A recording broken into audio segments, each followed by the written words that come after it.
হিসাব করে দেখেন 200 কোটির উপরে তারা টাকা পেয়েছে।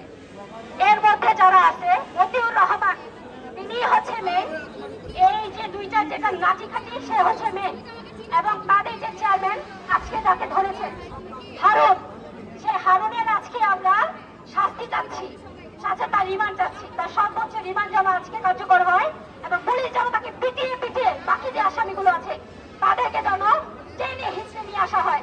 আজকে যে শিক্ষার্থীরা আসছে এটা হলো একটা প্রতারণার মামলা।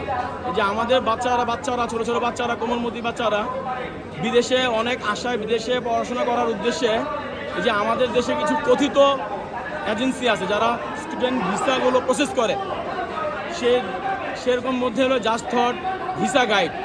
এখানে প্রায় কয়েকশো স্টুডেন্ট তাদের অনেক কিছু বিক্রি করে বন্ধকে রেখে টাকা নিয়ে এসে তাদের কাছে বিভিন্ন দেশে যাওয়ার জন্য তাদের কাছে টাকা জমা দেয়, এবং প্রতিটা ভিসার জন্য তারা স্টুডেন্ট ইয়ারলি যে টিউশন ফি লাগে এই টিউশন ফি এক একজন থেকে 15 লাখ 16 লাখ 10 লাখ যাতে যেভাবে নিতে পারছেন নিচ্ছে, এবং প্রতিটা স্টুডেন্টকে আজ হবে কাল হবে বলে ঘুরাচ্ছে, এবং তাদেরকে তাদের যে মেয়াদ চলে যাওয়ার পরে তারা যখন বলছে যে আমাদের মেয়াদ চলে যাচ্ছে, আমাদের তো পড়ালেখা টেম্পার হচ্ছে, বিদেশে আমাদের ভিসার কপি দেখান অথবা আমাদের মেইল দেখান, তারা কিছু দেখাতে পারে নাই।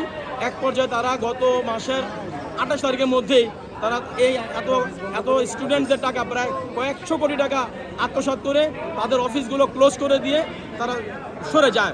যে তারা আমাদের স্টুডেন্টদের যে টাকাগুলো নিচ্ছে আমাদের টাকাগুলো ফেরত দিতে হবে। আমাদের স্টুডেন্টদের লাইফটা চলে গেল, যে পড়াশোনার যে সময়টা চলে গেল এটা ওরা দিতে পারবে না, কিন্তু আমাদের যে কষ্টের টাকা, কষ্ট উপার্জিত টাকাগুলো দিয়েছিলাম এই টাকাগুলো আমরা ফেরত চাই। 3টা মামলা হয়েছে আমাদের উত্তরা পূর্বে, 2টা মামলা হয়েছে। মামলা নাম্বার হলো একটা 10/7/2026, 2টা মামলা হয়েছে, আর ভাটারা থানায় একটা মামলা হয়েছে। আজকে ভাটারা থানার মামলায় 3 জন আসামি গ্রেফতার করা হয়েছে।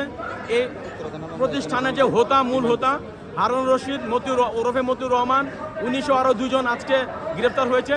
তাদেরকে 7 দিনের রিমান্ডের আবেদন করা হয়েছে, এটা আগামী 16 তারিখে হবে। এবং এই মামলায় আরেকজন আসামি আছে, তারও রিমান্ডের শুনানি 16 তারিখে হবে।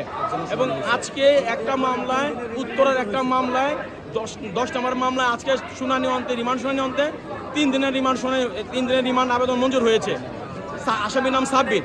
আমরা চাই যে সরকার একটা হস্তক্ষেপ করুক, এভাবে এই তথাকথিত প্রতিষ্ঠানগুলো বন্ধ করে দিয়ে আমরা যারা ভিক্টিমাইজ আমাদের টাকাগুলো ফেরত পাই